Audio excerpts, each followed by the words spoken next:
दोस्तों नमस्कार। मैं राहुल कुमार राहुल स्टडी 91 पर आप सभी लोगों का स्वागत करता हूं।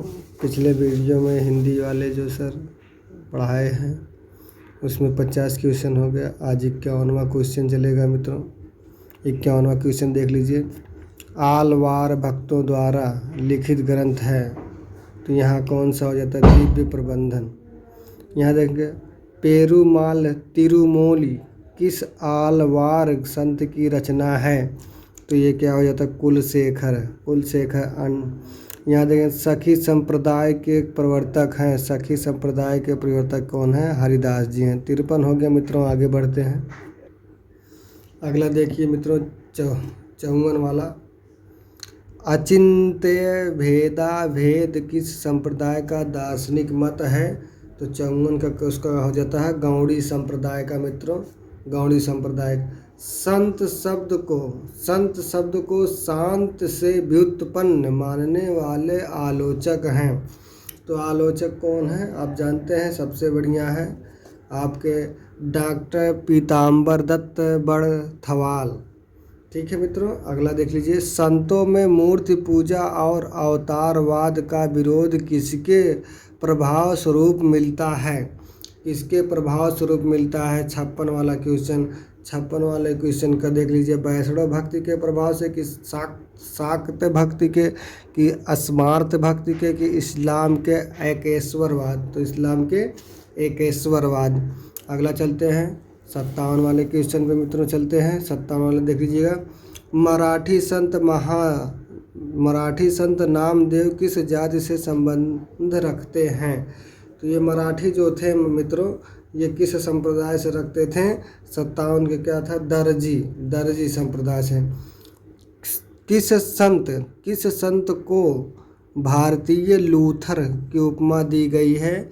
किस संत को? तो यहाँ अब इसमें कुछ कहने वाली बात नहीं है, ये कबीर दास को दी गई है। तो दादू दयाल जी को नहीं दिया गया है, बल्कि क्या कबीर। ये देखिए बीजक में किसकी रचना संकलित है? तो आप जानते हैं कबीर की। देखिए बीजक का संकलन और संपादन कबीर के किस शिष्य ने किया है?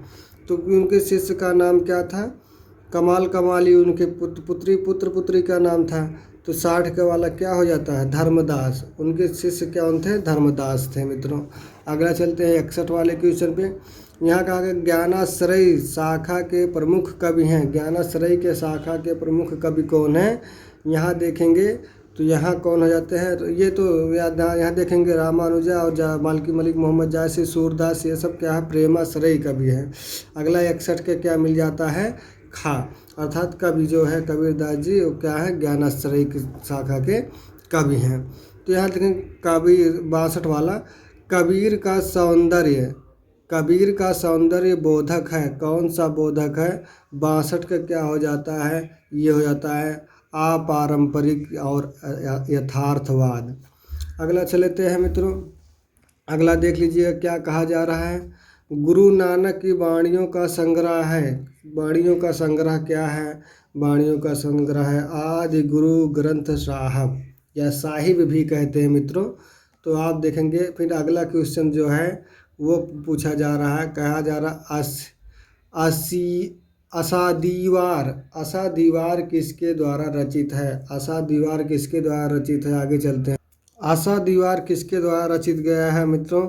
अर्थात 64 का क्या होता है? गुरु नानक के द्वारा मित्रों। गुरु नानक ये रतन खान के रचयिता है। रतन खान के रचयिता कौन है? तो अर्थात 65 का क्या हो जाता है? का वाला मलुक दास जी हैं। कौन है? मलुक दास जी हैं। फिर उसके बाद चंडी चरित्र किसने लिखा? चंडी चरित्र किसने लिखा? तो आपके गुरु गोविंद सिंह ने लिखा। योग चिंतामणि के रचयिता कौन है? 67 का देखेंगे तो ये रामानंद जी का है। संत कबीर पुस्तक के लेखक हैं। संत कबीर पुस्तक के लेखक कौन हैं? गुरु तेग बहादुर राम कुमार वर्मा। डॉक्टर राम कुमार वर्मा जी आ जाते हैं। फिर उसके बाद देख लीजिए डॉक्टर राम कुमार वर्मा। 67 हो गया, 68 हो गया मित्रों। 69 पे चलते हैं। कबीर पुस्तक किसने लिखी है? 69 पे फिर चलते हैं। कबीर पुस्तक किसने लिखी है? तो वही वो संत कबीर पुस्तक थी। ये कबीर पुस्तक किसने लिखी है मित्रों? 69 का क्या होता है? हजारी प्रसाद द्विवेदी। कौन संत रामानंद की शिष्य परंपरा में नहीं आता है? रामानंद की शिष्य परंपरा में नहीं आता है। 70 का क्या हो जाता है? दादू दयाल जी आते हैं।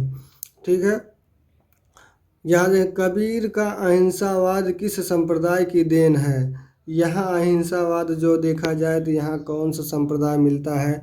तो आप जानते हैं वैष्णव संप्रदाय। यहाँ देखेंगे लोना, लोना किस संत की पत्नी का नाम था? ये खतरनाक शब्द है, इसको देख लीजिएगा मित्रों, ये हो सकता है पूछा जाए। लोना 72 के क्या मिलता है? रैदास जी। रैदास जी की पत्नी का नाम था लोना। ठीक है मित्रों, आगे चलते हैं। 72 हो गया है, उसके बाद 73 पे चलते हैं। 73 हो गया है, 73 भी हो गया है। अब हम 73 नहीं हुआ मित्रों, क्षमा चाहते हैं। देखिए 73 क्या है? जाके कुटुम्ब सब डोर डोवत फिरहीं अजहूँ बनारसी आस पासा। पंक्तियाँ किस कवि की हैं? तो यहाँ देखेंगे 73 क्या होता है? रविदास जी की। रविदास जी कह दें या रविदास जी कह दीजिए। सुंदर ग्रंथ, अगले देखेंगे सुंदर ग्रंथावली का संकलन किया है, किसने किया है? तो आप जानते हैं हरिनारायण शर्मा जी ने किया है। कौन किया? हरिनारायण शर्मा। यहाँ देखेंगे गुरु अर्जुन देव ने गुरु ग्रंथ साहिब में निहित पदों की संख्या कितनी है? गुरु ग्रंथ साहिब में निहित पदों की संख्या कितनी है? तो ये 6000 मान ली जाती है मित्रों। कितना? 6000। ठीक, आगे बढ़ते हैं। देख लीजिए सुखमणि के रचनाकार कौन है? सुखमणि के रचनाकार कौन है? गुरु अर्जुन देव। गुरु अर्जुन देव हैं। 52 आखरी के रचनाकार हैं। 52 आखरी के रचनाकार कौन है? ये भी गुरु अर्जुन देव। सुंदर विलास किस संत कवि की रचना है? सुंदर विलास किस संत कवि की रचना है? तो ये सुंदरदास जी की है। अगला देखिए आचार्य रामचंद्र शुक्ल ने कबीर की भाषा को क्या नाम दिया है? क्या नाम दिया है? यहाँ देखेंगे हिंदी दिया है कि मराठी दिया है कि सदुक्कड़ी दिया है कि ब्रजभाषा दिया है? तो 79 का क्या हो जाता है? आप जानते हैं सदुक्कड़ी। कबीरदास की भाषा जो है सदुक्कड़ी पंचमेल खिचड़ी कहा जाता है। आगे पढ़ते हैं, 80 पे चलते हैं मित्रों। 80 पे देख लीजिएगा क्या करें? कबीर को वाणी का डिटेक्टर किसकी संज्ञा किस साहित्य? ये पूछा जा सकता है मित्रों। यही इतना शब्द रख करके उसके बाद पूछा था कि संज्ञा किस साहित्यकार ने दिया है? तो 80 का क्या हो जाता है? आप जानते हैं हजारी प्रसाद द्विवेदी। हजारी प्रसाद द्विवेदी ने ही कबीर पुस्तक लिखी है। ठीक है, इन्होंने आज का क्या कह दिया? वाणी का डिटेक्टर कह दिया है। डिटेक्टर कह दिया है किसका? कबीर को। ठीक है, जो पंचमेल खिचड़ी आचार्य रामचंद्र शुक्ल ने कहा। ठीक, आगे चलते हैं। कबीर की उलट बांसियों में कौन से रस का प्राधान्य है? तो वहाँ जानते हैं 81 का कौन सा रस का प्राधान्य? अद्भुत। वो हर बात अद्भुत की तरह कहते थे। यहाँ संत काव्य में कौन से रस की प्रधानता है? उसमें भी कौन से रस संत में जानते हैं? तो आप उसमें ज़्यादा कुछ नहीं कहने की। संत जहाँ लोग रहेंगे वहाँ शांति का आप परिचय कराते हैं, अर्थात ज्ञान होता है। अर्थात कौन सा? ए वाला सही हो जाता है। 82 हो गया मित्रों। अब 83 पे चलते हैं हम। 83 देख लीजिएगा, 83 ऑप्शन यहाँ है। निम्न का मिलान कीजिए। निम्न का मिलान करने के लिए कह रहा है। यहाँ देख लीजिएगा सात्वास्मिन परम प्रेम रूपा किसका है? यहाँ कहाँ मिलेगा?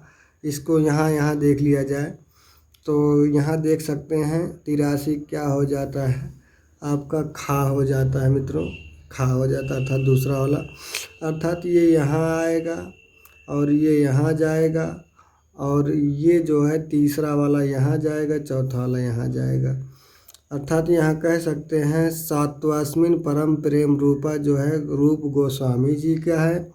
यहाँ सापरा अनुरक्तिरीश्वर रे कह दिया गया है, यहाँ सांडिल्य हो जाते हैं। भक्ति का प्रस्थान बिंदु जो होता है श्रीमद् भागवत भागवत में है। यहाँ देखें भक्ति सा मृत सिंधु, ये रूप गोस्वामी जी का हो जाता है। अब 84 ऐसे ही प्रश्न बनाएंगे टीजीटी मित्रों, ताकि आप लोग अगर जो विधिवत नहीं पढ़े रहेंगे तो नहीं हो पाएगा।